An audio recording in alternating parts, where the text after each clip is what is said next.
So we're going to focus on a moment of clarity. There's been a lot of discussion. Commit started roughly about a year ago. We started this process. First was forming a strategic committee of various people from K-12, higher ed, nonprofit, foundational, business community.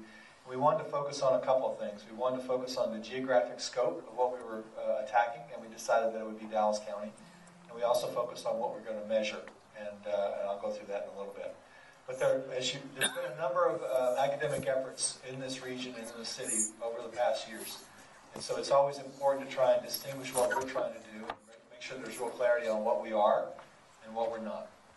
So here, what we've outlined here, commit will. We are going to use data to show collective performance, but we're not going to be focused on using that data to compare isolated performance. So, for example, we made a very conscious effort with each of the school districts that all of our information that's shared with the community is going to be about us, Dallas County, collectively. We're not going to compare Highland Park versus DISD versus Grand Prairie versus Lancaster. It really doesn't matter. We're here basically to help everyone get better and basically talk about the collective overall effort within our community. And I think it's also important that we've also started adding private schools to this effort, because we think it's important that every parent, every influential person in this community who has access and has influence and resources that understands that when we share these numbers with you, they include everybody. You can't delude yourself that, well, if not for this or if not for that, we think we're okay. We want to talk about everybody in this effort, and we think everybody should have a stake and everybody should be accountable to each other, including our private schools, and they have embraced this very significantly, and we've been pleased to see that. Secondly, we're going to focus on spreading effective practices that are proven by data, and we're not going to focus on endorsing specific programs or providers. That's important to know. Third is we're very focused on coordinating and aligning our resources where they're needed most, consistent with the exercise that we just went through, because that's truly what collective impact is. And we're not going to be providing direct services to students. We are really a backbone organization. This partnership is really a backbone infrastructure, if you will, for education in Dallas County.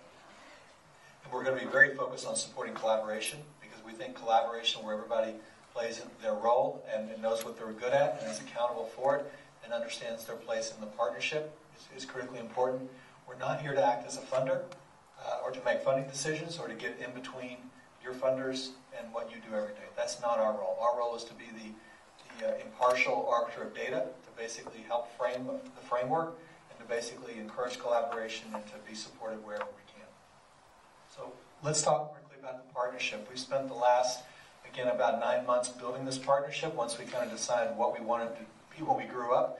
And so we've really focused on having a broad spectrum. So we've got various representatives from early childhood, K through 12 systems in schools. We have 7 school districts, roughly 250,000 kids that are part of this effort. Various institutions in higher ed, including SNU and UTD, etc., UNT.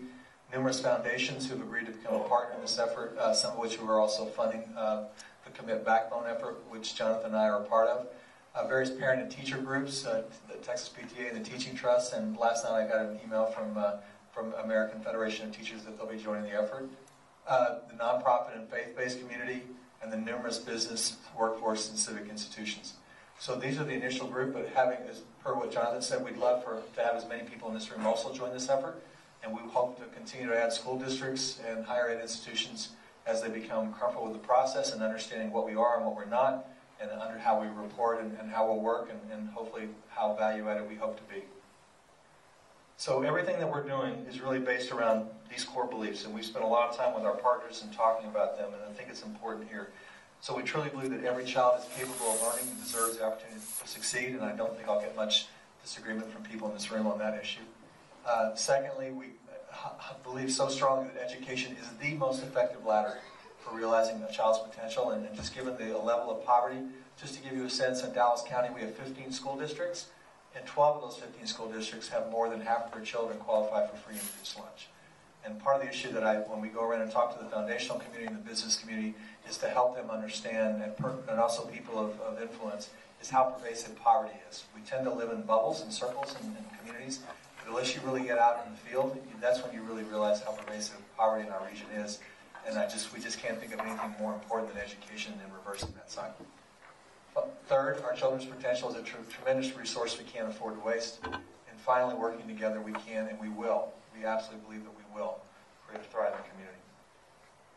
what is our true north? And our true north is really this. It's being college and career ready. You know, Jonathan talked about the statistics that we had today. But just to give you a sense, almost any study that we look at says that roughly 60% of our children, when they ultimately finish their education, to be successful in a 2030 job market, need to have some type of higher education. It can be a 2-year degree, it can be a 4-year degree, it can be a vocational certificate. But 60% is where we need to be. So the question is, mathematically, how do you get to 60? And we basically believe, and working with Educate Texas and other experts, is that if we can start with 90% of our kids graduating from high school, college and career ready, and then basically 90% of those students enroll, because there's always going to be some family barriers, some financial barriers, even some cultural barriers. And then ultimately, 75% of those students graduate. So 90% times 90% times 75% is how you get to 60. So that's the goal. But the key number to focus on is that first number, which is 90. And today as a community, as Jonathan mentioned, we're at 13. So 13 out of every 100 kids who start 9th grade in a Dallas County public school graduate 4 years later with a college-ready entrance exam.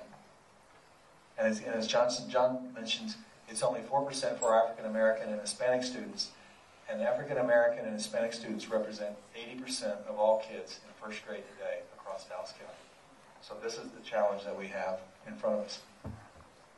So we're going to measure around organizing key outcomes. So when we decided, as through our strategy committee work and frankly relying on a lot of experts in the community, we said, listen, we can measure lots of things. We can come up with 30 measurements, 50 measurements, but people's eyes will glaze over.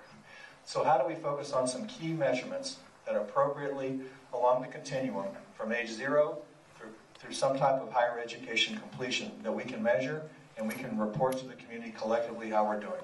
And so we settled on these 11 indicators, starting with the percentage of kids who are kindergarten ready when they show up at kindergarten the first day, going through 3rd grade reading, 4th grade math, 8th grade math and science, and then pre-SAT or pre-ACT testing and given in 10th and 11th grade, SAT and ACT obviously, high school graduation, and then moving on to post-secondary enrollment, persistence after 1 year, and then obviously completion of some type of education.